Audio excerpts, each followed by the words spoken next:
In at 5, the basement. In episode 3, titled Touch, we see flashbacks to Luke and Theo discovering a dumbwaiter in the kitchen. Hopping in, Luke is taken down to the basement, which, in the creepiest of fashions, is not marked in the blueprints of the house. Dun dun dun. In the basement, Luke encounters a creature that, though we don't get to see it take place, attacks him, tearing off a piece of his pajamas that Theo eventually discovers later on in the episode.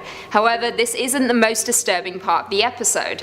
The creepiness is what we don't see upon first glimpse, but what we notice only when looking back. As Theo hunts for the secret door to the basement, in order to prove her brother's story to her parents, we see the face of a ghost between the steps of the ladder. It's impossible to catch if you're not looking for it, but here's a still just for you guys. In at 4, fingers. In episode 5, one of the first season's most terrifying episodes, titled The Bent Neck Lady, yep, we follow Nell, one of the children who becomes tormented by a disturbing entity. And spoiler, when we discover the true identity of the woman, all of our jaws were in our laps. Now, prior to the big reveal, Nell is accused by her mother of writing her name on a wall in the house.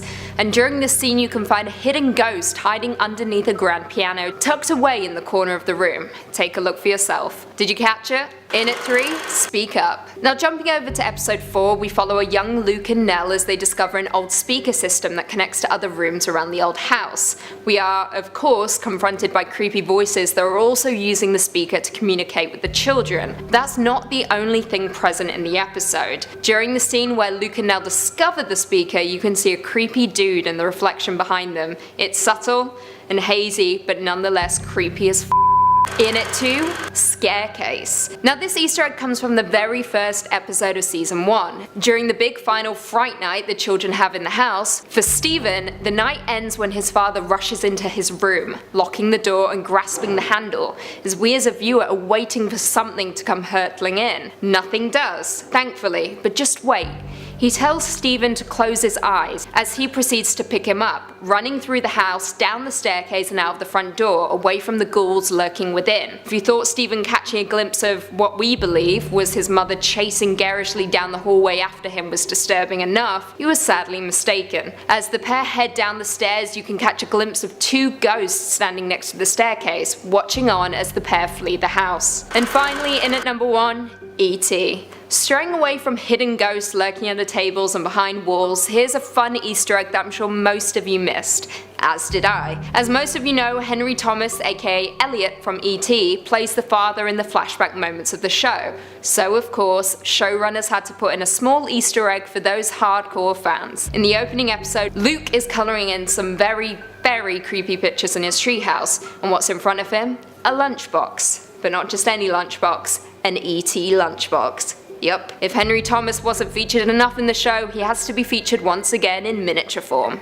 Right, before I even begin, I need to clear some things up. A lot, and I mean a lot of you guys had questions about my number 3 point in part 2 of this list. Personally, I and most people in this office saw the creature from the basement that attacked Luke crawling behind Theo on the bed. But after reading your comments and rewatching the video a dozen times, I think we can safely say it was just Luke's foot. In at 5, stories. This Easter egg pops up in episode 2 of the series, and it focuses on a particular line Olivia says to Shirley during the death of the box of kittens. I'm still torn up and emotionally scarred because of that.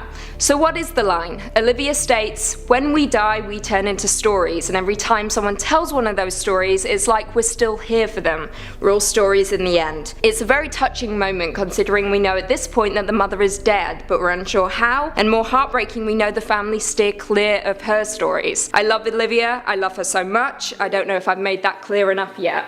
Anyway, as touching as the moment was, some fans were very quick to draw comparisons to a certain Doctor Who episode. Back in 2010, Matt Smith's version of The Time Traveller states, "I'll be a story in your head, but that's okay. We're all stories in the end. Just make it a good one, yeah?" I'll be a story in your head. That's okay. We're all stories in the end. Folks were unsure whether this was deliberate, but on October 12th, Mike Flanagan took to Twitter to confirm the theories. He attached an article discussing the theory and wrote, "This is my favourite article so far, and yes, Mr. Moffat, it's absolutely a deliberate tribute." Now, Mr. Moffat was the showrunner of Doctor Who at the time, so this is a very sweet nod to the show. In at 4, Theo. This is short but very sweet, and a cute nod to the original novel. In episode 2, a young Theo can be seen reading The Lottery by Shirley Jackson, aka the author of The Haunting of Hill House. In at 3, 7. This is a very sweet nod to the relationship Nell and Luke shared. Though short, it has a lasting effect. In the show, there are numerous occasions where Luke counts to 7, usually when he's scared. He also tells Nell to do the same when she is haunted by the bent-neck lady in her younger years. He says, "It has to be 7. That keeps you safe. Sometimes you have to do it a lot." 6, 7. First of all, the 7 is the number of cranes in the family, but it is also the amount of steps it takes to get from Luke's bed to Nell's. As well, the twins share a very special bond, and when Nell dies, Luke struggles to cope without her, almost killing himself in the progress of dealing with his grief. Another little Easter egg is during the final episode, when the gang are celebrating Luke's 2-year sobriety, there are 7 of them, the number that makes him feel safe. So sweet. 1, 2, 3, 4, 5, 6, 7. In at 2, the 5 stages of grief. Now, this popular theory poses the question, do all the Crane children represent the 5 stages of grief? If so, it is a very, very smart Easter egg planted in there by Mike Flanagan. To begin, Steve is denial. As we know through the show, Steve refuses to believe that the events from their childhood at Hill House were real, as well as the fact that the death of Nell could in any way have paranormal ties to the house. Shirley is anger. Throughout the show, Shirley is angry. She's pretty much always angry. Her anger, however, particularly revolves around Steve's book and the money he wants to share with the family. Not only that, but she's also very angry about Nell's death and that she would even consider doing what her mum did. Theo is bargaining. To quote BuzzFeed, Theo is constantly bargaining for a better outcome. As we know, her power is touch, allowing her to feel what people have gone through, no matter how tragic. However, when she touches Nell's corpse, she feels nothing and ultimately can no longer feel, even begging with Shirley for the universe to let her feel again. Luke is depression, which of course explains his drug addiction, but not just that, also his desire to destroy himself after the death of his twin, feeling as though he can no longer go on without her. He suffers the hardest after Nell's death, sinking into a black hole of pain and despair. Lastly, Nell is acceptance. During the final episode of the show, when the family is all gathered together in the Red Room, Nell says, I quote, "I loved you completely, and you loved me the same. That's all. The rest is confetti." This destroyed me, but it also shows that she has no resentment about her demise and her family's abandonment of her. She's accepted her fate and she wants her family to accept it too. Now, this theory just began as a rumor, but on October 23rd, Mike Flanagan confirmed this little Easter egg, attaching a BuzzFeed article and writing, "Good catch." And finally, in at number 1, the mirror from Oculus. In the very first episode of The Haunting of Hill House, Nell returns, slipping completely into the madness of the house and dancing around in an almost possessed way. During this scene, we catch a glimpse of Nell in a mirror, but not just any mirror, the laser glass, aka the mirror from Mike Flanagan's film Oculus. There's a nice little detail thrown in there by Flanagan, and fans of his work were very quick to point it out. More interestingly though, Oculus is a film about a girl that believes an old antique mirror is bringing misfortune and death to her family. So the fact Flanagan included this in Hill House, a menacing place that twists the mind and sucks those into their own dark imaginations, is very fitting. Kicking off the list at number 5, The Conjuring 2, a personal favorite. Shared universes between movie franchises is of course common. We saw it in most superhero films, but what about a shared horror universe? That's the question. Can it work? Well, James Wan has created this super successful Conjuring universe where we see paranormal investigators Ed and Lorraine Warren show up in different solo flicks like Annabelle or The Nun. And with The Conjuring 3 and The Crooked Man announced to be Warner Bros.' newest installments of the shared universe, it's only fair to look back at one of my favorite Easter eggs from The Conjuring 2. The film itself is pretty loaded plot-wise. It's actually a quite fun, fast-paced horror, with a few blink and you miss it Easter eggs, one of which is when the climax of the movie could have been completely resolved if Lorraine Warren had just looked to the left. In this scene. Tell me who you are! Oh my God!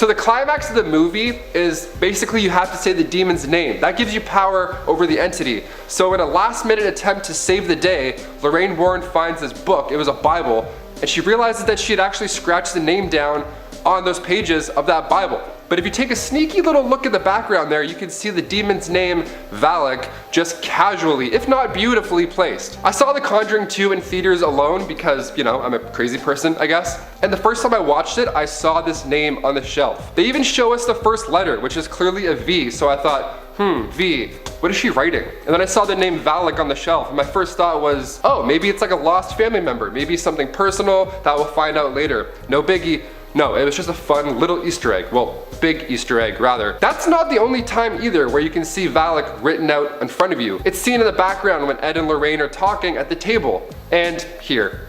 But I mean, this one here, come on.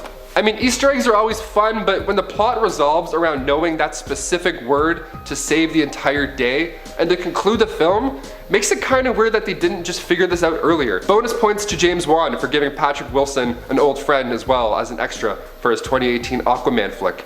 Nothing beats the friendly face of Annabelle showing up out of the blue.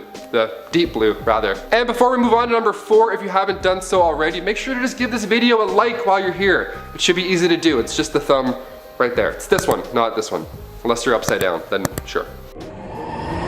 And number 4, Saw. We get another treat from James Wan. This time he is joined by his famous other half, Leigh Whannell. The two worked on the Saw franchise together, and since their early work, the duo has been known to drop Easter eggs left, right, and center. But one of the most important Easter eggs from the Saw franchise comes from a flashback from the first installment, Saw 1, very first, OG. Before we know about the big reveal, that is John Kramer being the big bad reveal at the end, we see a flashback to him in a hospital bed. And he's not just laying there being sick, he's actually laying in bed with sets of drawings laid in front of him. His drawings of the reverse bear trap, like blueprints. And then on the other page, you can see a bright X. Now, of course, the reverse bear trap was seen in full force and can't be unseen, that is. Still the worst trap of them all, I don't care what anybody says. No way. I do literally anything else. The bright X, of course, hinting at the glow in the dark X in the wall of the bathroom where they're all being held. This is crazy. They could have literally looked down and I'm sure they would have solved the case and most likely saved a lot of people. Like if one of the detectives is like, oh, it's him, it's definitely him. Yeah, arrest this man when he wakes up, arrest him, absolutely. It would have been so easy. All they had to do was look down, that's it. There's tons of Easter eggs in the Saw franchise, of course, but this one from the classic first movie has to take the cake. I'm surprised nobody really caught it until afterwards, including myself. Also, let me know which Saw trap was your favorite / worst down below because I'm curious. I like to read the comments and see if I'm not the only crazy person. Number 3, The Thing, 1982. The John Carpenter classic starring Kurt Russell is a simple and beautifully executed horror film. The team, of course, begins getting hunted down in Antarctica by a shape-shifting alien that can imitate anything organic, dogs included. Now, at the end of the film, the only surviving members of the expedition are, of course, Kurt Russell's character, MacReady, and Keith David's Childs. The ultimate question proposed at the end of the film is, who of the two is the thing, if any of them? Now, with Childs not having any air, warm air coming out of his breath while he talks. Won't last long, though. Neither will we. How will we make it? A couple viewers could have picked up on the big clue before the credits rolled. In fact, it was actually at the beginning of the movie we got our biggest hint at how to solve this problem. See, before the dog ever reaches Outpost 31, we see the Norwegian weather research gang and they're chasing a dog. In fact, they're trying to shoot this dog. Like, I'm talking like Verdansk, but they're lining this thing up. They're really going for it. But because they're speaking in a different language, for a first-time viewer, this scene is just showing, I guess, the full effects of cabin fever, maybe, or something else going on. Now, if you saw this movie for the first time with a buddy who could speak Norwegian, there would be a few whispers going on at the beginning of the film. Because the line that's yelled by the Norwegian gunsman translate in English to, "Get the hell out of there, that's not a dog, it's some sort of thing. It's imitating a dog. It isn't real. Get away, you idiots."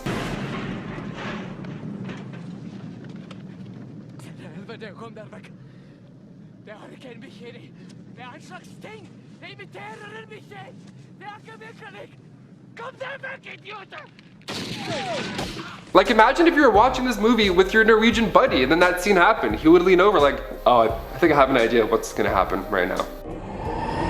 And number 2, Get Out. One of my favorite movies of all time and my favorite directors of all time. Get Out, of course directed by comedic and now horror master Jordan Peele, was released in 2017 and starred Daniel Kaluuya, Allison Williams, and Catherine Keener. The film was centered around the relationship of Chris Washington and Rose Armitage. We find Chris on his way to meet Rose's family, and when he gets there, they're kind of insane, just a little bit different than your classic family. Rose's mother, Missy, has this ability where she can make you quit smoking or, quit life. She's good like that, with her hands and her tap tap tap thing. The movie itself is foreshadowing and Easter eggs. I mean, Jordan Peele spent so much time and effort in every shot and every single line that even after a third viewing, I'm picking up more subtleties that I missed before. There's one Easter egg in particular that could have changed the entire second half of the movie. If Chris happened to just take Swahili classes on the side, he may have had a better fate. More than once you can hear the beautifully sinister melody composed by Michael Abels, titled Sikalizwa Kwa Wahenge. My apologies if I absolutely butchered that. I've tried to say it 3 times. My tongue doesn't work like that. The tune itself fits perfectly with the film because when you translate the lyrics, it says the line, "Brother, listen to the ancestors, run, you need to run far." Now, at this point in the movie, Chris has some feelings towards the family. He's picked up on some strange behavior. He's kind of got one foot in and out of the door at this point, relationship-wise, and with the whole trip in general. Now, if this song had played and the lyrics were understood, Chris would have maybe clicked, perhaps viewed it as a sign. Kind of like when you're thinking about somebody and then a song comes on the radio and you're like, this song hasn't played in 18 years. What the hell? I'm gonna call them right now. And then you call them and they're like, yeah, I'm fine. It's absolutely fine, don't worry. Like Chris maybe would have had one of those moments where he's like, oh, these lyrics are weird. Makes me think about some other things, some other going-ons in this crazy house. And then maybe he would have left, I don't know. If you're a fan of Get Out, you have to check out Us, if you haven't done so already. Somebody asked me what movie I prefer and I'm legit stuck. They're both so different, but they're both so good. Which of the 2 is your favorite? Let us know. And finally, number 1, Final Destination 2. When death has its sights on you, you're toast, brother. We've seen 5 movies now where death clearly can't be stopped, but what if a simple fridge note was the reason all the characters in a movie died in alternate ways, and maybe adjusted the plot? See, in Final Destination 2, we see Evan Lewis, this lucky, cocky lottery winner that died in a brutal car fire in Kimberly's early premonition. Now, of course, all of the players in Death's game dies in the same order as the premonition, but what if it skipped you? Well, according to the movies, if it skips you, Death would eventually make its way back around to get you. But that would be an entirely different movie and perhaps a more tense film. Like, what if Evan skipped Death? How could he even do so, you ask? Well, in the opening shot of his death sequence at the beginning of the movie in his apartment, you can see fridge magnets in the background. And the fridge magnets go from saying, hey E, I assume like hey Evan, and then the H falls and lands in his food.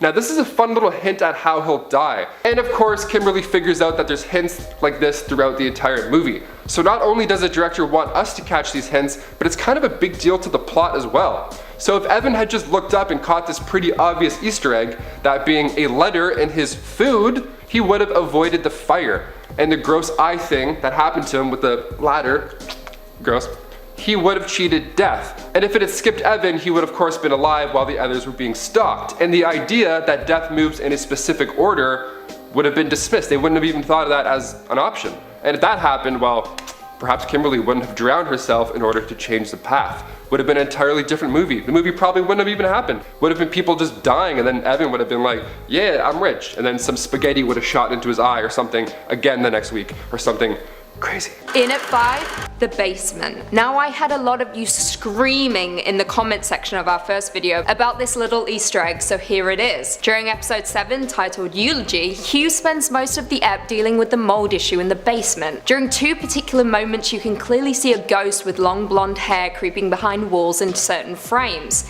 Here's the first one. Take a look behind the detective at the back of the room. You can see a hand on the wall, and the blonde hair poking out behind him. Creepy. And, more noticeably, during the scene where Hugh was shining a flashlight into the wall, where the mold is spreading from, on the floor behind him is the same ghost, peeping her little head out, watching on at the chaos going around her. No thank you. In at 4, Twilight. Now this is a subtle Easter egg that even a low-key lover of Twilight like myself missed. As most of us know, Elizabeth Reese, who plays Shirley in the show, also appeared more famously in the Twilight saga. It's okay if you want to pretend that didn't happen, most of us do. Except for me, again. low-key fan. In episode 2, titled Open Casket, Shirley decides that she is the best person to prepare Nell's funeral. God bless Shirley. During this episode, she argues with her husband about the arrangement, and he drops a doozy of a line. He says, I quote, "Why not send her to Carlisle? They'll do a great job there." So, did you catch it? Well, Carlisle is the name of Reese's on-screen husband in Twilight. It's not the most common of names, so fans can only assume it was a subtle Easter egg for the Reese lovers out there. In at 3, Speak Up, Part 2. So this Easter egg comes from the comment section of our Part 1. Nathan Forbush Burnett commented 227, crawling on the ground behind Theo. Well, before we take a look at what he's referencing, I should say that when I saw this, I was truly terrified. I missed this little Easter egg completely, even after watching the clip a dozen times for our first video. It's subtle, but when you notice it, you can never unsee it. Apologies in advance, it's unnerving, disturbing, and just plain creepy to watch. Hello, can you hear me? This is Eleanor Crane calling. I can hear you, Nellie. In at 2, Screaming Meemies. Episode 9 of the series was by far the most jam-packed with hidden ghouls and spirits, and also significantly less subtle this time. The ghosts are right in our face, hiding in plain sight. I'm going to be listing off a few here, so prepare yourselves. You have been warned. Towards the beginning of the episode, Olivia is laying on the sofa with the youngest of her children, Nell and Luke. She begins to dissociate once again, and when she awakens, he was now holding Luke. And in the right-hand corner of the frame, we catch a quick glimpse of a shadowy figure standing in the archway. Take a look. You guys coming? Next, and by far the creepiest in my opinion, occurs during the penultimate scene of the episode. As Olivia is hurrying around the kitchen making tea to cure one of her many headaches, we are blessed with this camera-ready ghost. I'm not going to tell you where it is, you'll see it. What's going on in here? He wants to take some of my clothes. And the last ghost to make an appearance in episode 9 makes their debut as Olivia is saying goodbye to her children and leaving the house for a short trip away. As we get a shot of the kids lined up by the stairs, to the right we catch a glimpse of a shadowy man stood in the doorway. Now most people caught this, including me, but still, it's creepy as hell. And finally, in at number 1, the novel. This Easter egg focuses mostly on the novel of the same name, written by Shirley Jackson in 1959. However, the novel follows a team of psychics who explore a notorious haunted mansion in hopes of documenting the weird goings-on. Now, fans of the show won't be privy to these hidden gems, but Jackson fans certainly will. To start, almost all of the names are taken directly from the original novel, most notably Nell, whose full name is Eleanor Vance, just like the protagonist in Jackson's book. Not only do the names draw ties, but also the personality traits. Nell in both versions feels isolated by the world and is drawn to the creepy manor. And, spoiler, in both versions Nell dies on the property in a violent manner. Another little nugget is the scribblings on the wall we find in episode 5. Olivia confronts Nell about a message on the wall that says, Nell. But it's later revealed in its entirety to read, Welcome home, Nell. Creepy. Now in the book the same sitch occurs, except the writing reads Eleanor come home, and it is far more ambiguous whether Nell herself did it or some frightening entity playing tricks. Now there are a ton more Easter eggs from the novel, but we'll end with one of the more famous ones, the Cup of Stars. In the show, Nell quotes the book verbatim during a conversation with Mrs. Dudley after discovering a teacup with stars. She describes how she saw a little girl refuse to drink her milk at a restaurant because it didn't come in her cup of stars. Nell then says, I quote, "Don't do it. Insist on your cup of stars. Once they have trapped you into being like everyone else, you will never see your cup of stars again." It's a sad quote that ultimately describes the loss of innocence, and I think we're all pleased they kept it in the show. 5. The Farmiga Connection. Right, let's start off by addressing the elephant in the room, the Farmigas. Some of you may have picked up on this, others may not have even noticed, but there are multiple Farmigas in the Conjuring universe, starting with Vera Farmiga, who plays Lorraine Warren in the Conjuring films, and more recently, Taysa Farmiga, who plays Sister Irene in The Nun. 21 years her junior, Taysa is actually Vera's younger sister, not her daughter, which I'm sure most of us originally believed. Or was that just me? It's a cool little Easter egg and kind of sweet that both sisters have an affinity for the supernatural, and both characters even suffer from similar supernatural abilities, including visions. Now their characters in the universe are unrelated and are unlikely to encounter each other considering the timeline of events, but perhaps further down the line there could be some connection revealed there. In at 4, 4. The Tomb Room. In one particular scene, a few characters walk through a tomb, which display death masks atop them. Traditionally, death masks were a likeness to the corpse beneath, and in some cases were impressions taken directly from the corpse. Other cultures use death masks during funeral services, placing them directly on the corpses, and then typically they would be buried with them. Now in The Nun, these death masks hide something much more intriguing. The masks are actually designed off of a handful of crew members, including the director Corin Hardy, executive producer Michael Clear, and screenwriter Gary Daberman, and many more. It's a tricky Easter egg considering you would need to know beforehand what all these people look like, but regardless it's pretty damn cool. In at 3,